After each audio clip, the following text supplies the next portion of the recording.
Eu acho o assunto um assunto secundário, mas a gente não pode se furtar a falar, especialmente tendo informação. Então, conversei agora bastante aqui com uma pessoa do Flamengo e a situação do Gabriel. O Gabriel, a priori, vai ser incorporado, mas não descartem a possibilidade de o Flamengo meio que encostá-lo ou não utilizar mais para não atrapalhar o ambiente. Tá? Hoje cedo teve um rumor aí de algumas pessoas de que o Landim ia conversar com ele. Não existe nenhum movimento nesse sentido, pelo que eu apurei. Tá? Não foi com o Landim que eu falei, a outra pessoa falou: olha, tem nada nesse sentido. E depois de ontem ficou mais difícil. Eu lembro que no dia 15 de novembro do ano passado, eu fiz uma entrevista com o Landim sobre o estádio. Foi a primeira vez que ele falou sobre SAF. Publiquei no meu blog e tudo. E ao final, eu perguntei a ele sobre o Gabriel, porque em outubro a gente deu a informação de que o Flamengo estava renovando com o Gabriel e que o Bruno Henrique estava mais difícil. Isso ano passado.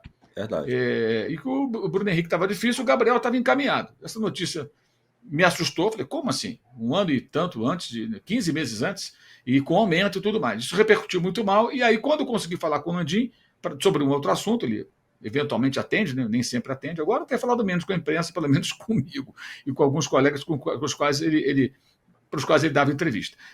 Mas, enfim, eu perguntei a ele sobre o Gabriel e ele deixou claro que não ia renovar naquelas bases. De fato, ele manteve isso. Né? A gente critica quando é para criticar, mas ele manteve a palavra, digamos. Ele falou que não ia renovar e não renovou. Até deu uma proposta que eu nunca faria, que é essa de 50% por um ano de contrato, para um cara que não está jogando nada. Foi muito generoso o Flamengo. Né? Enfim, mas depois da declaração de ontem, parece que a coisa ficou pior ainda. Parece não, ficou pior ainda. Porque ele atacou os dirigentes. E aí entra até o Marcos Braz, né? Que é o cara que sempre teve ali uma relação boa com ele. Né? O Marcos Braz, que é o cara que ficava ali meio que contornando algumas situações. Eles tiveram uma discussão depois daquele Flamengo-Fortaleza, que ele queria ir embora, e ainda assim era o cara que quando o Gabriel foi contratado, havia muita oposição à contratação do Gabriel, quando ele veio emprestado. Foi o Braz que brigou para trazê-lo. E eles sempre tiveram um bom entendimento. Ele ontem atacou todo mundo. Ele falou da diretoria. E o Braz foi xingado no aeroporto ontem, né? E teve isso, né? Então, assim, ele piorou a situação. A situação que já era de desgaste piorou. Então, uma reviravolta é muito improvável, quase impossível, eu diria, nesse momento. Ele não assinou ainda com o Cruzeiro, segundo o Alexandre Matos, com o que eu falei ontem à noite também. O GE também publicou matéria. Eu acho que o Alexandre está meio que escondendo o jogo, porque ele tem uma final hoje é dia 11, daqui a 12 dias, né, contra o Racing, né, Cruzeiro contra o Racing, e naturalmente ele tem o Caio Jorge, que é o centroavante, tudo não vai esvaziar, oficialmente confirmando a contratação do Gabriel, mas tudo indica que já está. Ele falou até falta os detalhes financeiros e tal, calma aí, alto lá. Eu acho que isso não vai ser obstáculo, tudo vai dar certo. Acho eu, né, pela maneira que a coisa está colocada. Ele vai mesmo para o Cruzeiro. E é possível que ele não jogue. O Flamengo ainda vai definir, mas é possível que ele nem jogue mais. Porque se ele ficar ali para meio que atrapalhar o ambiente, é provável que o Flamengo paga o salário, vai treinar e tudo, vai para casa e tudo bem. E acho que aí até é o mais certo a fazer. Porque o Flamengo tem que jogar sério agora esses jogos que faltam, terminar bem a temporada e tem que virar a página, desapegar. Né? Acho que a maior parte da torcida ontem. E ontem achei, até de certo ponto, uma covardia atacar o Tite. Né? Que vai bater em cachorro morto, gente. O Tite já é xingado pela torcida. E falar que o técnico. O que foi a falta de respeito do Tite com o jogador? Houve algum bastidor? Não houve, que eu saiba, não houve. Ninguém nunca apurou nada.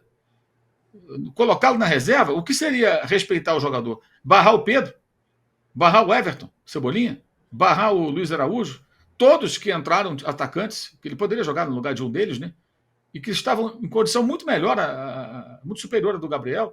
Então, acho que ele foi mal atacando o técnico. Acho que não foi justo, porque o Tite seria um louco se colocasse o Gabriel e tirasse esses caras. Nós aqui criticaríamos, com toda certeza, a torcida ia criticar. A não ser os gabizetes. Né? E ele partiu contra a diretoria também. Né? O que ele queria? Um contrato de 4 anos. Gente, vamos fazer uma conta rápida aqui. Se o jogador custar, vamos botar aqui um número aproximado, 2 milhões por mês. Né? Com 13º, são 13 meses. Dá 26 milhões por ano. Um contrato de 4 anos dá cento e tantos milhões de reais. Dá quanto? Dá esses 16, 17 milhões de euros. É muito dinheiro. Por um jogador que há 2 anos não joga nada. Jogou bem um jogo e ontem voltou ao normal, né? O primeiro tempo foi risível. Então, me parece assim, que esse assunto vai ser realmente encerrado. É provável até, é possível até, eu diria, provável é muito forte, que ele não jogue mais. É possível que, se o Flamengo perceber que ele vai mais atrapalhar do que ajudar, de repente encosta tudo, definido junto com o técnico. Pode ser que o Felipe Luiz, pelo bom entendimento que tem, que o Gabriel consiga contornar. Mas ontem, acho que o próprio Felipe teve um gesto assim, tipo, brodagem zero, né? Não tinha como barrar o cara. O cara fez 2 gols, jogou bem, tinha que jogar ontem. Correto. Primeiro tempo, nulo. Pior que ele, para mim, só o Michael. No primeiro tempo do jogo inteiro. O Michael foi muito mal. Aí ele vai no intervalo e tira e bota o Bruno Henrique. Muda completamente, né, gente? A presença do Bruno Henrique, assim, dá muito mais alternativa. Além de arranque, velocidade, jogo mais físico, muda totalmente. O Bruno Henrique mostrou ontem que o contrato de 3 anos foi longo demais. De fato é. Mas ele ainda é um jogador útil. O Flamengo ganhou a Copa do Brasil, o Bruno Henrique participou bem do jogo decisivo, deu assistência para o gol, eliminou o Bahia com um gol dele na Bahia e uma assistência para a Arrascaeta do Maracanã. Então o Bruno Henrique teve boas partidas ainda dá um caldo. Não vai ser mais o Bruno Henrique de 19? Claro que não, está mais velho, mas ainda é um jogador útil, mantém a velocidade. E o detalhe, teve essa questão aí da aposta, tudo que é uma questão mais pessoal dele. No ambiente, no clube, não dá problema, cara. Não dá problema. Você vê polêmica, briga com alguém, nada, problema nenhum. Tem uma expulsão ou outra aí, uma confusão, mas coisas do campo. Então, a situação é essa, a tendência é que o Gabriel, eu diria que a tendência é muito forte, vamos mais devagar, né? A possibilidade real de ele talvez nem jogar mais, depois das declarações de ontem, que desagradaram, obviamente, a todo mundo. Ninguém gostou. Eu não ouvi se vocês falaram sobre isso no começo do programa, mas acho que é importante pontuar isso, que é uma informação quente que a gente apurou agora e que certamente interessa o torcedor, embora o mais importante não seja isso. O mais importante é o Flamengo campeão da Copa do Brasil pela 5ª vez, com merecimento, e não venham aí com esse papo furado de que não vale nada. Vale sim.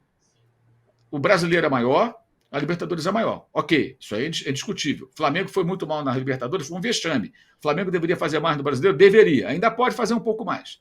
O título é muito difícil, mas dá para terminar melhor o campeonato. Mas o Flamengo priorizou uma competição e ganhou com merecimento, e não é uma competição pequena.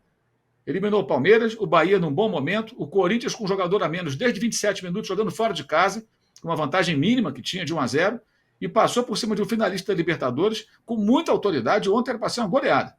Então é um título merecido, conquistado, com boas partidas, com o Tite e com o Felipe Luiz, que está de parabéns. Felipe Luiz, eu achei ontem assim sensacional, corajoso, fazendo as mudanças necessárias, colocando 3 zagueiros naquele momento, e existe um preconceito, põe 3 zagueiros, defensivo. Não é questão de ser defensivo, é entender os momentos do jogo.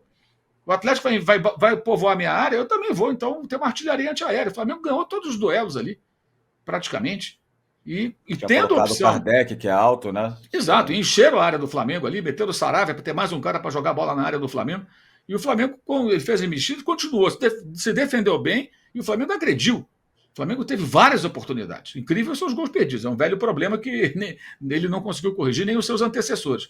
Mas ele foi muito bem. Para mim, o Felipe Luiz, eu vi até a coluna do André, e concordo plenamente. Para mim, ele foi o grande destaque do Flamengo. Porque a coragem que ele teve, as decisões que tomou, muito legal ver. Muito legal ver. Aqueles elogios no primeiro jogo, eu sempre falo, acho exagero. 1 jogo, 2 jogos, não dá para você ficar tirando conclusão. Mas após essa amostra, a importância das partidas, foi muito generoso na coletiva. Não, ao contrário do Gabriel, que atacou o ex-técnico, falou a verdade, não pegou terra arrasada. O time do Tite teve problemas na reta final, mas não era um time totalmente bagunçado, pelo contrário. Pegou um time na semifinal, agradeceu, lembrou os garotos do Ninho, que ninguém quase lembra, e é importante. Isso não é demagogia, tem que ser lembrado sim. Sim, tem que ser lembrado. Alguns dos meninos que são contemporâneos dos garotos mortos no incêndio já são jogadores profissionais. O goleiro do Atlético Paranaense era amigo do goleiro do Bernardo do Flamengo, que morreu no incêndio, por exemplo. Amicíssimo. Então, acho que o Felipe foi o destaque, de fato, e legal. Agora, espero que ele agora, ao contrário do que houve em 2022, quando ele foi um dos jogadores que curtiram 42 dias de férias, jogue duro com os caras. Como técnico, que não seja permissivo, mesmo que a diretoria aceite moleza nesse final de ano. E ele deu sinais já de que não vai aceitar. E tem que ser assim. Se o Flamengo vencer os jogos que faltam, vai terminar o campeonato, de repente, com vice-campeão. Campeão é muito difícil, depende de uma combinação maluca. O terceiro lugar depende só do Flamengo. Tem confronto direto com o Fortaleza. E vai ser um jogo legal, Fortaleza e Flamengo. Porra, vai ser um jogo legal. Tem coisa boa para acontecer esse ano antes se o Flamengo levar a sério. Além do título da Copa do Brasil, terminar com dignidade e se dando ao respeito no restante da temporada. Né? E isso jogando com uma série de desfalques, né? Que a gente tem que sempre lembrar. E o Plata, né, dos reforços aí, acabou sendo um personagem importante, marcando esse gol do título, que foi também uma coisa muito legal. E o Alcaraz nem jogou, hein? O Flamengo nem precisou do Alcaraz. Alô, tropa da S1 Live. A propaganda é a alma do negócio. Quer ver a sua marca estampada aqui diariamente na S1 Live? É só chamar agora no e-mail contato@s1live.com.